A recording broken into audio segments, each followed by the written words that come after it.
नमस्ते। मैं हूँ सृष्टि और आप सभी का मेरे छोटे से YouTube चैनल सृष्टि रेकी हीलिंग टेम्पल में बहुत बहुत स्वागत है। मैं आशा करती हूँ आप सभी स्वस्थ हैं, तंदुरुस्त हैं, तनाव मुक्त हैं और सुखी हैं। तो चलिए आज हम ये जानते हैं कि लाइफ फोर्स एनर्जी यानी जीवन ऊर्जा और शरीर के 7 प्रमुख चक्रों के क्या संबंध है और इन 7 प्रमुख चक्रों के बारे में विस्तृत रूप से जानकारी भी लेते हैं। तो ये जो हमारे शरीर के 7 प्रमुख चक्र हैं उनके बारे में विस्तृत रूप से जानकारी रेकी हीलिंग थेरेपी के लिए अति आवश्यक है, अति अनिवार्य है।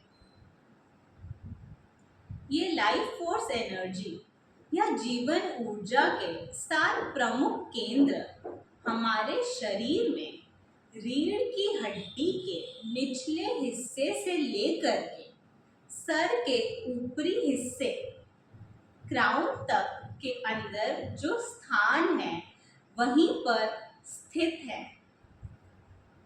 अब इन 7 चक्रों में से 3 चक्र हमारे शरीर के निचले हिस्से में है और 3 चक्र हमारे शरीर के ऊपरी हिस्से में है। अब जो चक्र हमारे शरीर के निचले हिस्से में स्थित हैं, उनमें पहला चक्र है रूट चक्र यानी मूलाधार चक्र, दूसरा है स्वादिष्टान चक्र यानी सेक्रल चक्र और तीसरा है मणिपुर चक्र यानी सोलर प्लेक्सिस। इसी तरह हमारे शरीर के ऊपरी हिस्से में भी 3 चक्र स्थित हैं, जिनमें पहला है सहस्रार चक्र या क्राउन चक्र, दूसरा है आज्ञा चक्र यानी थर्ड आई चक्र और तीसरा है थ्रोट चक्र यानी विशुद्ध चक्र।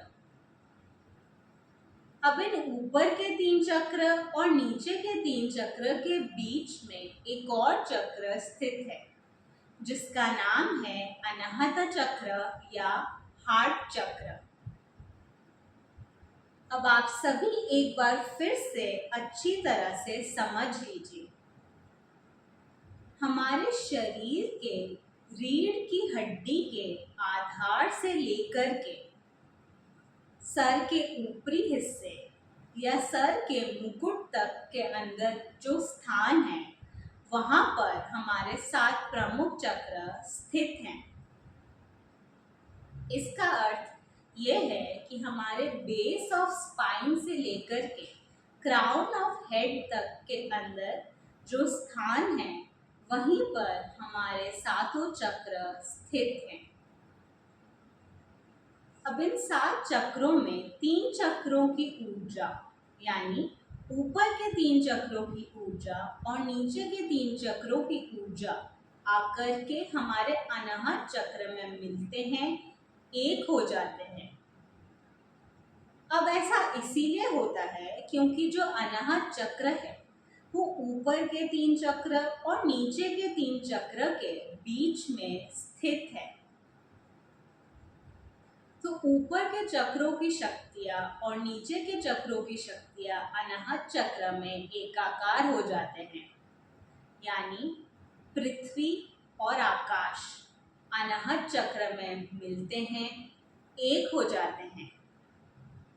इसका अर्थ ये है कि जो हमारा अर्थ एलिमेंट है या पृथ्वी तत्व है और जो स्पेस एलिमेंट है या आकाश तत्व है, उनकी शक्तियाँ आकर के अनाहत चक्र में मिलती हैं, एकाकार हो जाती हैं और इन दोनों ध्रुवों का मिश्रण ही है रेकी ऊर्जा।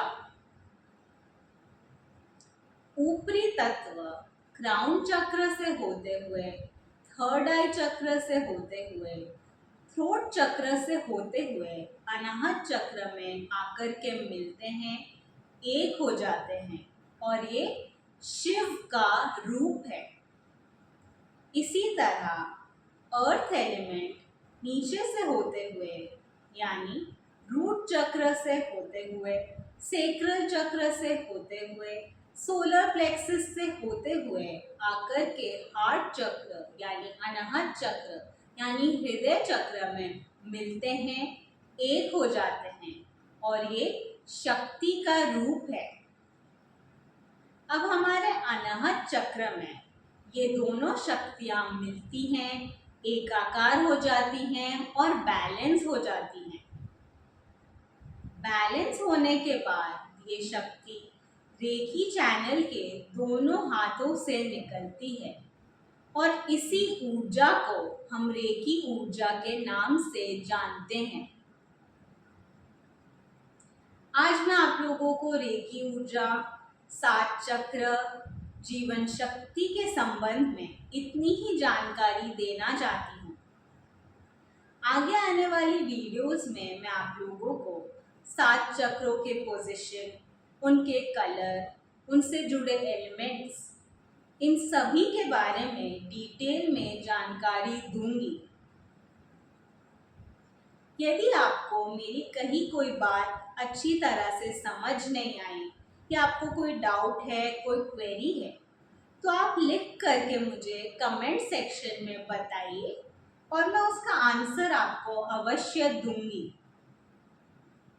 और यदि आप रेकी का प्रशिक्षण लेना चाहते हैं, चाहे वो फर्स्ट लेवल हो, सेकेंड लेवल हो, थर्ड लेवल हो, मास्टर लेवल हो या ग्रैंड मास्टर लेवल हो, तो मेरा जो व्हाट्सएप नंबर दिया गया है, आप उसमें मुझे मैसेज करके मेरे साथ कांटेक्ट कर सकते हैं या आप चाहे तो यूट्यूब के कमेंट सेक्शन में भी मुझे लिख करके बता सकते हैं।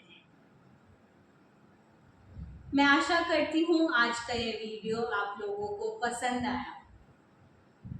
आप सभी स्वस्थ रहिए, सुखी रहिए, तंदुरुस्त रहिए, तनाव मुक्त रहिए, भय मुक्त रहिए। मिलते हैं अगले वीडियो में, तब तक के लिए धन्यवाद। शुभ रात्रि।